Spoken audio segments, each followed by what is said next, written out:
today's video, we're going to show you how to make sourdough bread. It takes 4 ingredients, which is 120 grams of starter, 350 grams of water, 500 grams of flour, and 10 grams of salt. First, zero out your scale and get 100 to 120 grams of starter in your bowl. The more starter you put, the more sour the bread will be.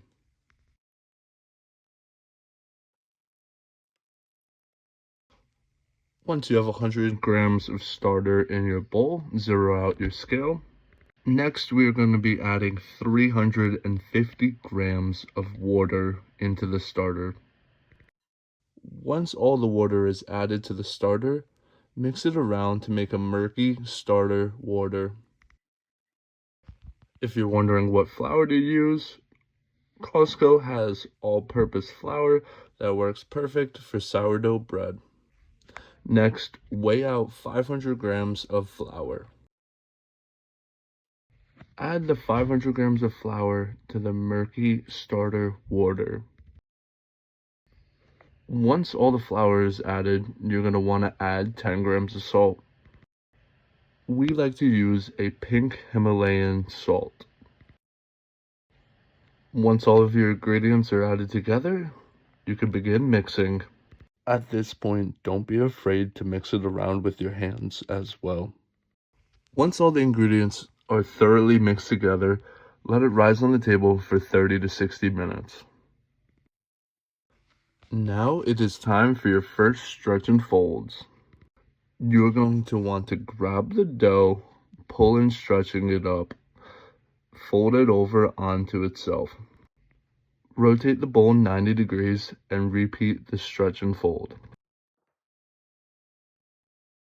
Pull the dough up, stretch it, and fold it onto itself. You are going to want to do 8 stretch and folds. Once you are done with the 8 stretch and folds, cover it up and let it sit on the table for 20 to 30 minutes. You are going to want to do a total of 4 rounds of stretch and folds. You should notice as you're getting towards the end of your stretch and folds, the dough should be starting to get tighter. Once you have finished all 4 rounds of stretch and folds, you're going to want to cover up your dough and let it sit on the table. It should double in size, which normally takes anywhere between 5 and 12 hours, depending how warm your household is. The warmer your house is, normally the quicker the dough will double in size.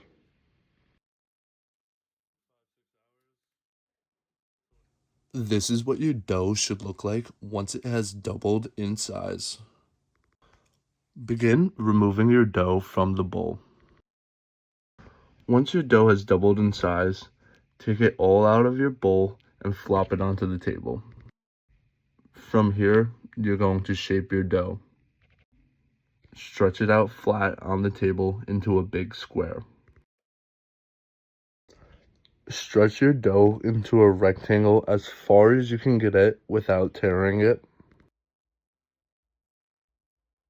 From there, take the right side of the dough and stretch it into the middle. Repeat this with the left side, taking that dough and folding it on top of the middle section. Starting from the bottom of the dough, begin rolling it up.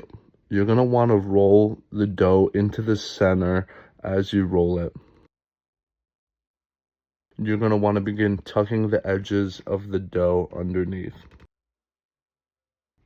Next, begin shaping the dough. Do this by pulling it towards you and rotating it. Do the pulls about 8 to 10 times where you pull it towards you and then rotate it every time. Do about 8 to 10 of these, trying not to rip the top of the dough as you're pulling. This is often referred to as tension pulling. This is done to create a smooth, tight outer skin. This technique forces the dough to hold its shape during its final rise. Once you have finished shaping the dough, flip it over into the Bonneton basket. Sprinkle a layer of flour on top of the dough and spread it around smooth. Cover the basket with a plastic and put it in the fridge overnight. The next day, Take your basket out of the fridge when you're ready to bake. Flop your dough onto a piece of parchment paper. Run your hand across the dough, smoothing out any of the extra flour.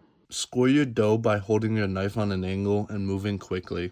Scoring the dough ensures that it opens where you want it to, gives it a decorative pattern and an appealing look, which contributes to a better crust, crumble, and a more controlled rise in the oven. Preheat your oven to 450 or 475 with the Dutch oven in the oven. Once preheated, take your Dutch oven pot out of the oven and pour ice into the bottom. Put your dough that's on a piece of parchment paper on top of the ice and close the pot. Put your Dutch oven back into the oven. Set a timer for 60 minutes. 30 to 35 minutes later, take the lid off of your Dutch oven. Let your bread cook the remainder of the time without the lid on.